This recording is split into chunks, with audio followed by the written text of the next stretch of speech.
Morning, I'm Dave Canterbury at the Pathfinder School. I wanted to talk to you a little bit about clothing today. I've had some recent requests to go over some of the types of clothing that I wear and what I prefer and how I layer those types of clothing. And I think it's important that we talk about that because cold weather's setting in now. We spent a night in a spider shelter the other night, a very warm, toasty night actually, and we talked about moisture barriers, and I'd like to talk a little bit about clothing through the seasons in eastern woodland areas. And we're not going to talk about Arctic type clothing too much, but we'll talk about, colder weather type clothing. And I want to show you the types of clothing that I pack and carry and that I wear and how I utilize them in the different seasons. And I'll give you what type of clothing they are and the brand names of these clothes, and you can find off brands of the same stuff if you want to, or you can buy these types, but I'll tell you the materials that they're made out of as well during this video. And we're going to go over that, so if you stay with me, I've got a tarp laid out here on this ground that's still a little bit wet, and I've got my pack out here full of clothes, and we'll lay this stuff out and talk to you about it a little bit at a time.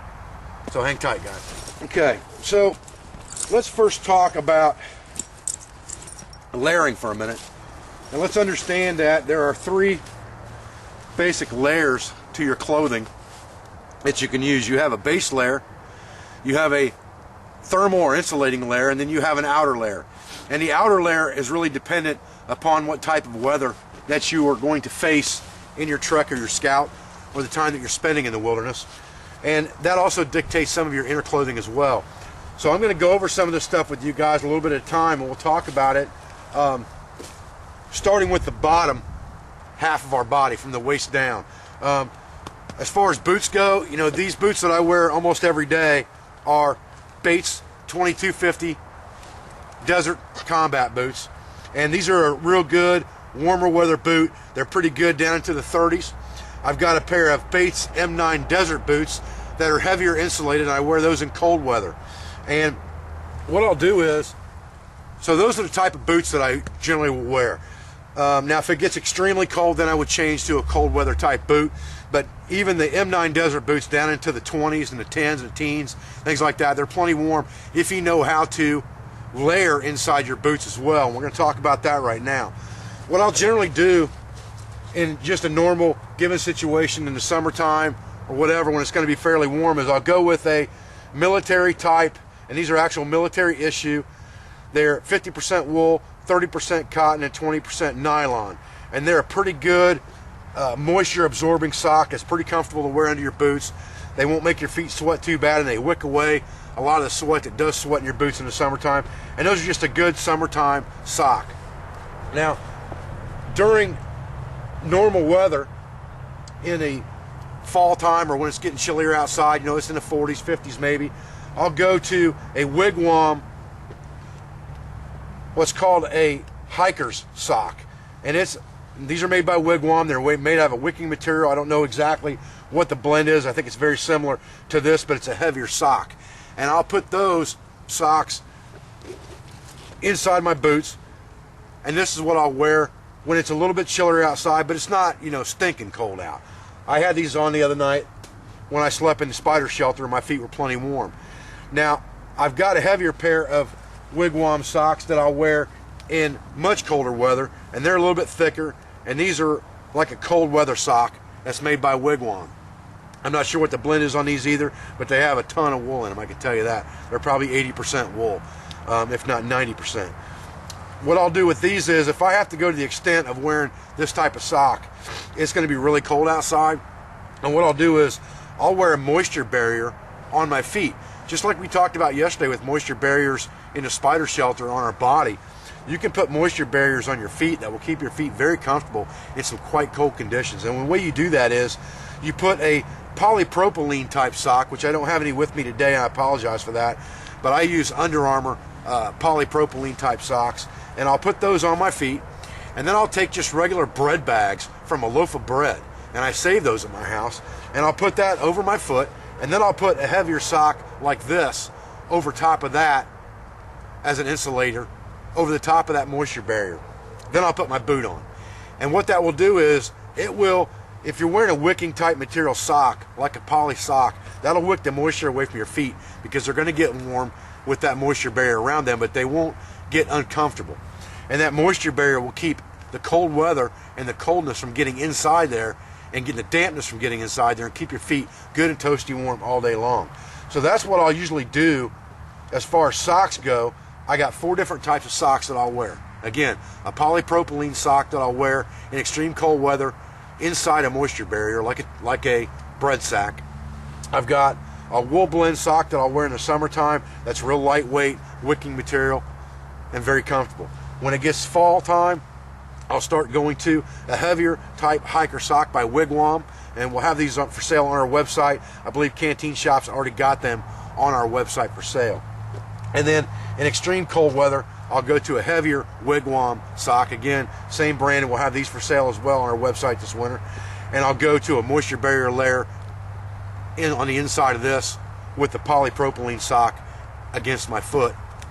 And that is the way that I'll insulate my feet and keep my feet comfortable throughout the seasons. Okay, so we started with our feet. We talked about our boots. We talked about our socks. Let's go up to the pant level right now. There are 3 types. There's actually 4 types of pants that I wear. One of them I don't wear very often. The 3 pants that I wear the majority of the time all of them are made by rail riders. And they have 3 different weights of pants. They're all made out of a nylon type material. These are called the Versatac light pant, and they're very light, like a 3-ounce nylon. They've got reinforcements everywhere on the knees, on the back of the ankles, in the buttock area is all reinforced, and you can see where the fades are on these. You can tell where the reinforcements are at. They have reinforcements around the cargo pockets. The cargo pockets have access from the side as well as from the top. And the only thing that I've ever destroyed on a pair of these pants is, you'll get little burns in them like this one right here from being around the fire if you get a pop in the fire. But it takes a long time to wear a pair of these pants out. When I first got these, I wore these things quite extensively, and I only had 2 pair, and I wore them for about a year solid, almost every day in the summertime, and I finally ripped a pair of them out. And I think it was more from repeated washing and bleaching to get the stains and things out of them than it was wearing them actually out. So they're a very hard wearing pair of pants. And if you can wear 2 pairs of pants for a year and before you wear them out, you're doing yourself pretty good, even if you have to pay the heavy price tag that's on these of about 90 bucks a pair. So that's the Versatac Light. Now there's also a Versatac Mid that is a 7-ounce material, and I wear those more in the fall conditions like right now, and in early fall and early winter. And they're a 7-ounce material, exactly the same design as the Versatac Light. Same pocket, same zipper on the side to get into the pocket. They have these also don't have a lot of reinforcement in them, but they do have the same types of reinforcement and gusseted knees and things like the other pair does. They're just not double material like the other one because they're already a 7-ounce. And those are what I'll wear when it starts to get chilly outside. Now, if it gets colder, then I want to wear these, but it's not cold enough to wear a heavier pant. Then what I'll do is I'll take a pair of Under Armour bottoms that I carry, and you don't have to necessarily have Under Armour brand. You just need some type of a polypro wicking layer that you can wear underneath those for like a long underwear type layer. And I don't recommend long underwear because most of it's made out of cotton. I recommend this polypropylene type material that Under Armour is made out of. And you can buy off brands of this stuff too, because Under Armour is quite expensive, but it lasts a long time. This particular pair's 2 years old, and they're just like almost new, and I've worn them hundreds of times. And I've got 2 pairs of these, one in brown and one in green. And this is what I'll use for my layering on my bottom half. Once I get to beyond the comfort of this Versatac Mid, I'll put these on underneath. Now, if I get down to temperatures that are below, or close to hovering around the 0-degree mark, then I'll go to this wicking layer, and on top of that, I'll put on a 9-ounce pant that's also made by Rail Rider called the Yukon Work Pant. And the Yukon Work Pant is a fleece-lined pant. It has a fleece lining inside of it, and it's a 9-ounce nylon material. And I'll wear those in extreme cold weather, or if I don't want to wear, you can mix and match this stuff real easy. If I don't want to wear the wicking layer necessarily, like today, I'm wearing a pair of these same 9-ounce pants with the fleece inside of them. It's about 35 degrees out, maybe 40 right now, and I don't have this wicking layer underneath. All I have on is a pair of short Under Armour, which we'll go over in a minute. And I'll wear these over top of that. It's very comfortable. They have a lot of padding in them if you're going to be on your knees a lot and things like that, like I am today. They're well padded with that fleece lining inside them, and that's what I like about them. So those are the 3 pants that I generally wear. Now the other pair of pants that I have that I wear, I didn't bring them out here for an example today because they're made out of a more blue jean type canvas material, and they're Carhartts, and they are just a real heavy hunting pant. And if I'm going to go out and I'm going to hunt in heavy briars and thorns and things like that, I'll wear those because they're real good at repelling that stuff, where these aren't real good at repelling heavy thorns and things. And I'll usually wear a wicking layer underneath those because cotton is a horrible thing to wear in the wintertime. But they're a cotton type material, a blue jean type material, and I will wear those on a short hunt or a short scout if I know I'm going back somewhere where I've got something like this to put on that's going to be good and warm when I need it. So all of these are the pants that I generally wear. Now, like I said, generally what I'll wear is I'll just wear a short pair of Under Armour wicking layer underneath my pants, summer, winter, or fall, unless I've went to that base layer, and they're just a regular pair of polypropylene stretch type material shorts that I wear underneath of my clothes as a wicking material. And I'll wear those the majority of the time until it gets good and cold. I have to put these on. That's what I'm wearing right now with the 9-ounce the 9-ounce Yukon pant from Rail Rider. So that covers us for everything from our feet up to our belt line. And now we'll talk about garments of wear for our upper body. Okay, so now let's talk about our upper body. Generally what I'll do for a base layer of my upper body is I'll just wear some type of an Under Armour t-shirt like this tan one that I've got on, or this dark brown, and I've got green and a couple other colors in this as well. But that gives me a good, comfortable base layer that's a good wicking layer. And I'll wear these a lot of times, even in the summertime. But in the wintertime or in the fall, I'll wear one of these the majority of the time until it gets good and cold, and I have to put on something of a long sleeve nature like this. That's it's got some insulation in it, and it's made for cold weather. Okay, and it is polypro as well, so it gives you that wicking property that you need for your upper body. But it's a little bit heavier duty than this is. Now you can mix and match this stuff just like you do everything else that you wear. And what I'll generally do, like today, it's hovering around 40. So I've just got this other insulated Hondo jacket here that we talked about yesterday that's made by Under Armour, and I'll put that on over the top. And actually with these 2 layers, I'm pretty warm. So I've got my base layer, I've got my insulation layer. Now the other insulation layer that I carry with me that I don't have out here today is just a Columbia outerwear, and it's a gray color. I'm sure you've seen it in some other videos, and it's about twice as heavy as this one is. So when it gets extremely cold, that'll be my insulation layer. And then you have an outer layer, and that depends, like I said, a lot on the environment that you're going to be in. And I wear a lot of different outer layers. I shouldn't say, I wear 3 or 4 different outer layers. One of the outer layers that I wear quite a bit is this real heavy Bear Creek fleece jacket, and it's a real heavyweight fleece, and I'll put that on over the top of this Hondo, and I'll be good with this, you know, without the long sleeve Under Armour. I'll be good and warm with this down to temperatures, you know, hovering way below or right at freezing. I was going to say way below 35, so right about freezing. I'll be fine with this and just a pair of gloves and a hat, and I'm good to go.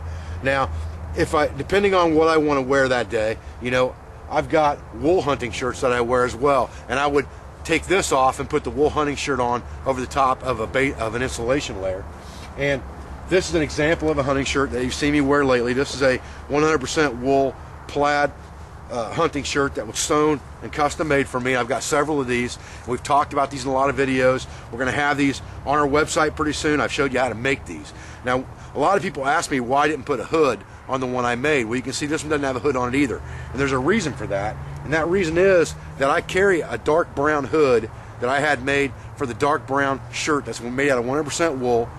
And what it does is you put it on first, and it wraps around in the front just like this, and it has a flap. And then you just put your wool shirt on over the top of that, and you have a hood. So the hood's interchangeable. A lot of times I find when I'm in the woods that a hood will get in my way. If I'm carrying backpacks, taking them on and off, things like that, a hood gets in my way because you always have to put it back up on your head to put your backpack on. Or if you forget to put it up on your head when you put your backpack on, then you got to pull it out from underneath your backpack. And hoods can become a pain in the butt unless it's really extremely cold and you have to have it. So I carry this hood with me that's interchangeable, and I can wear this with any hunting shirt that I have, whether it's my green one, my dark brown one, my plaid one, it doesn't matter. I can use this hood just like any other hat and put it inside my hunting shirt. That's why I don't sew hoods on my hunting shirts, and I didn't sew one on the green one that we did in the video the other day. So the fleece or the wool would be two different outerwears that I would employ after my insulation layer. The other thing that I'll wear sometimes is the Gore-Tex jacket that you see me wear with the military camouflage woodland pattern on it. And in extreme cold, wet environments with snow, I shouldn't say wet, in extreme cold with snow, you don't really want something that is waterproof, because all the water is going to be frozen anyway.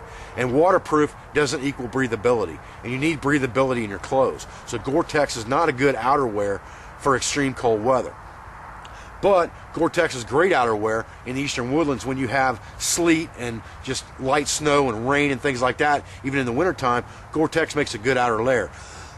And a lot of times I'll wear that if I'm going to go hunting or something, and it's going to be, just a nasty old day outside, and I think it might rain, I'll wear the Gore-Tex. I wore it the other day in a video.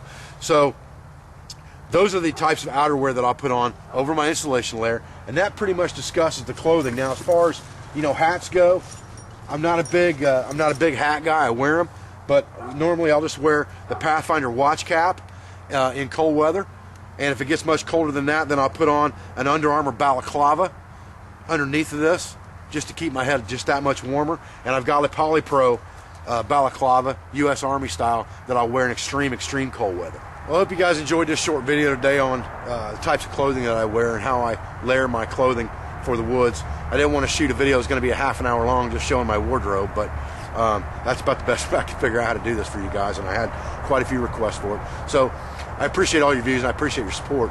And my name is Dave Canterbury with Pathfinder School. I thank you very much, and we'll be back with another video very shortly.